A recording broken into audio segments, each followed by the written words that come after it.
How to add new phone number on Facebook Messenger. Firstly, you have to open the Facebook Messenger app in your Android by installing it from your Play Store. Now you can see this is the desktop of your Facebook Messenger app. Click on the three lines which appear at the left top corner. Click on the gear option here and you have to click on Account Center. Click on Account Center here. Before this, just make sure watch the complete video and follow each step carefully to avoid forgetting anything and making mistakes. Click on personal details here, contact info, and click on add new contact. You can add new number by clicking on it, and you can also add email address instead of your phone number. It's depend on you. That was all. This is for both Android as well as for iPhone.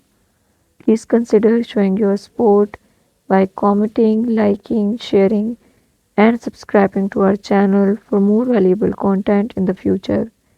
Your engagement is highly appreciated. I wish you very, very good luck. Thanks.